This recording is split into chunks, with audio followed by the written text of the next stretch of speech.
Hey, what's up everyone? Eric Rossi, the guy with the eye here, and I'm dipping back into a series I started and only did one video literally about a year ago, and that's dipping into my vintage camera collection. I have now 60 plus cameras, and it keeps growing because I go to flea markets and I find stuff on eBay of vintage cameras, of vintage film cameras and everything. And I had the PD Ansco Clipper camera that I'll link down below, and I started a playlist for. And it's just something that I really wanted to talk about and learn more about photography history with, as it is anyway. Like, I literally have a slew of cameras and I just don't know much about them. So today we're going to learn more about the Kodak Jiffy camera. This is a Series 2, I think it's a 620 Series 2.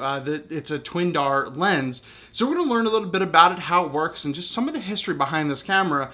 And let me know if you guys like the series like this, just learning more about these cameras and everything that I might have, because I have the most random cameras, starting from essentially like the 1910s and 20s all the way to more current stuff like the Canon AE1 and some of the Nikon like F stuff and everything like that. So let's talk about this Kodak Jiffy camera, a little bit about it, and let's just learn how it works. So a little bit about this Series 2 version of my camera is that it was made obviously by the Eastman Kodak Company in Rochester, New York. So it's not anything overseas. It was something made locally, pretty much just right across the good old Hudson over there, you know, to a certain extent. So that's where it was made. It's more of a local camera, and it's a Kodak, and they called it a Jiffy. It's Twindar lenses, and essentially had two apertures, an f8 and an f11. In some of these Kodak 6 cameras that they have, you'd even find an f16, which is pretty extreme. But if you use the Sunny f16 rule and everything like that, you could get exactly what you need in everything in focus. But speaking of focus, you can essentially get things from 5 to 10 feet in focus,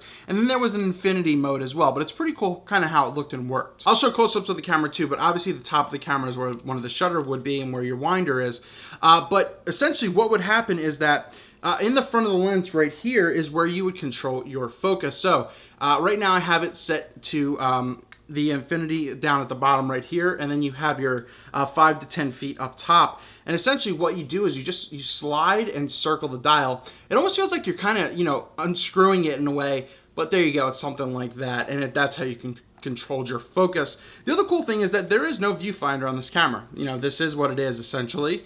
You have your little red thing to look at your film roll in the back here so you know where you're at. And you essentially just had two options. You had one of the mirrors right here. Mind you, these are dirty. I kind of like, you know, the way that they are like that. The bellows are in nice shape, and it's pretty much a fold in and fold out type of camera. You know, something like that, and the bellows go out. But if you're looking straight down, if you're in your regular horizontal mode, you have a mirror down here that you're looking through, that you can look through the lens. But then you can also shoot vertically for portrait mode, and then you have a little mirror up here, so that way you could view what's through the lens as well. And that was what this Twindar radar thing was. It was that you have the unique feature of that, and that's what a lot of Kodak use for some of their stuff. Some of the really cool stuff that I like, besides just the look of the fold-out cameras of Kodak, is just the ease of use, and obviously most of the stuff did. So if you pretty much turn your winder all the way to the far left, the latch with all the information is under here. You lift that, and then you could open up pretty much the back of the camera. And inside, and it's pretty cool because this is still pretty pristine, it tells you what kind of film you needed to use. And it said you need to use Kodak 620 film. So that's what you would, you know, load in right here, thread it, and you would be pretty much good to go. Lock it back down, and you're all set. The only really other thing on this camera was a pretty cool little stand that you could use, that you could have right here.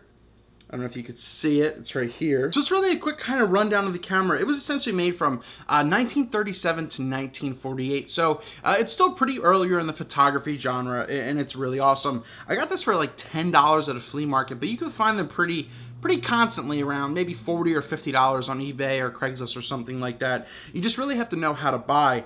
And I don't know, it's just really cool, something like that. And it's just really cool to learn about when it's from, who made it, and all that kind of stuff, and just a little bit about how the features work on it. So if you have any other information, or if you want to know more about this Jiffy camera, please let me know down in the comments below. And just let me know if these kind of quick series, or this kind of quick, you know, recap of some of these cameras is just something interesting to you. Because I said, I have a lot of cameras that I really want to talk about, and I might just do it anyway because it's just something that I feel it's a very good history lesson. And maybe if you love collecting vintage cameras as well, this could be something you could add into your, you know, to your collection as well. So this is the Kodak Jiffy Twindar folding camera, Series 2, 620. So please check that out. Is it something cool? Is it something that you'd like to have in your collection? Or are you a fan of other kind of things? If anything, what's your favorite kind of antique camera that you own? Eric Rossi, the guy with the eye. Thanks for learning a little bit more about me and how the Jiffy camera worked.